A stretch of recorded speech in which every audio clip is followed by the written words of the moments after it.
wabarakatuh. Alhamdulillahirabbil alamin.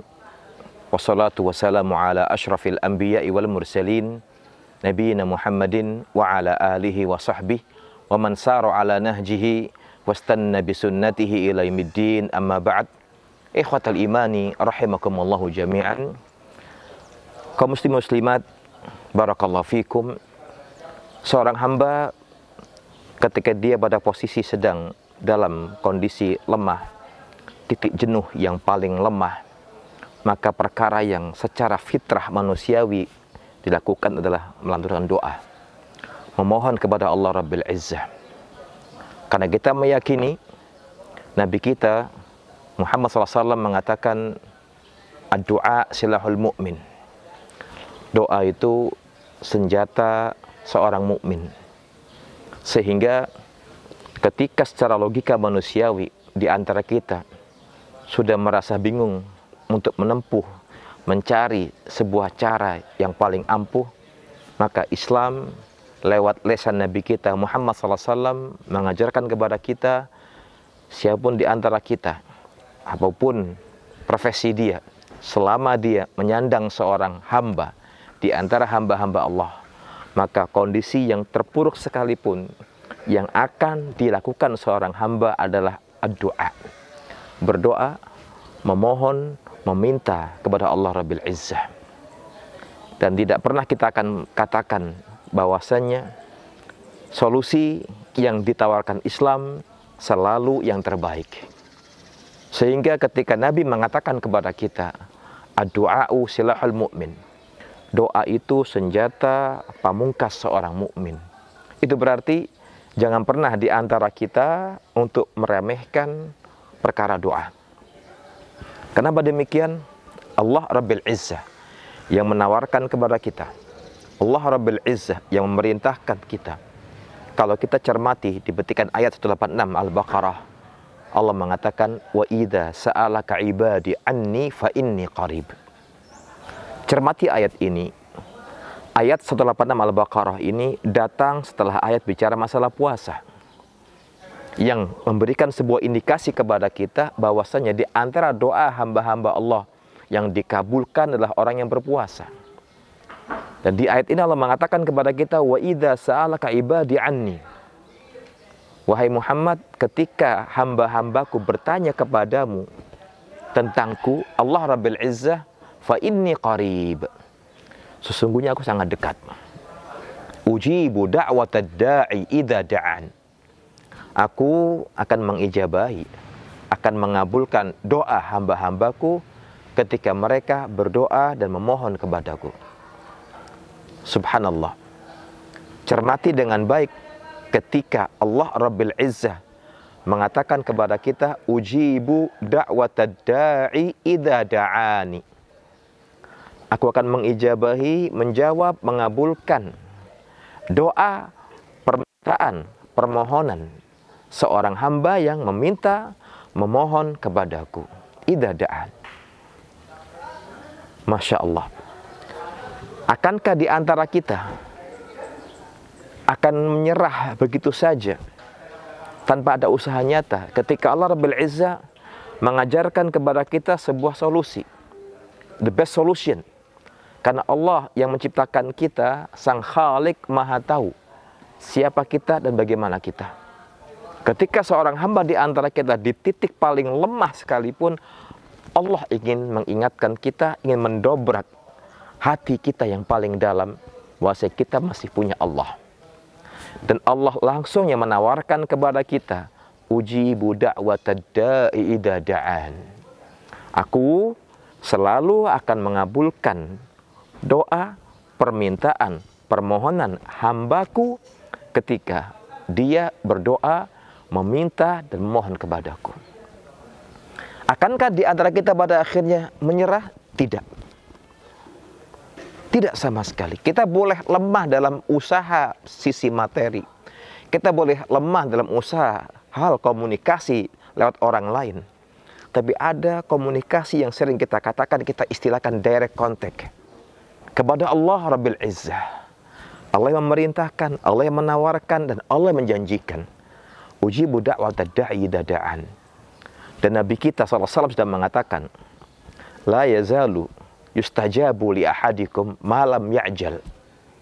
Ingat, memang secara fitrah manusiawi di antara kita, mohon maaf, terkadang ketika sudah berdoa namun merasa seolah jawaban tak kunjung tiba, dia akan mengatakan setelah berdoa, loh kenapa? Memangnya ada apa? Sampai hari ini saya tak kunjung mendapatkan jawabannya. Saudaraku, saudariku, berhati-hati dengan ucapan ini. Ucapan inilah yang justru akan menghalangi dikabulkannya doa kita. Mana itu sabda Nabi yang barusan kita bacakan.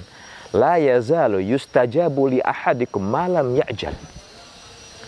Setiap orang di antara kalian sangat berpotensi dikabulkan doanya. Sudah dijanjikan doanya dikabulkan oleh Allah Rabbil Izzah. Kapan? Malam ya'jal.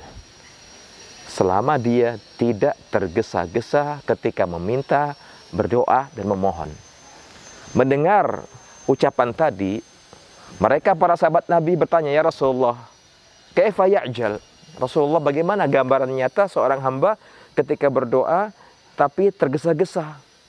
Bagaimana gambaran nyatanya? Nabi mengatakan, yaqulu da'autu falam yustajab li.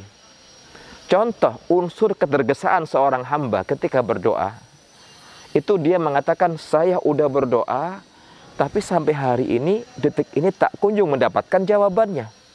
Ini gambaran ketergesaan seorang hamba dalam berdoa.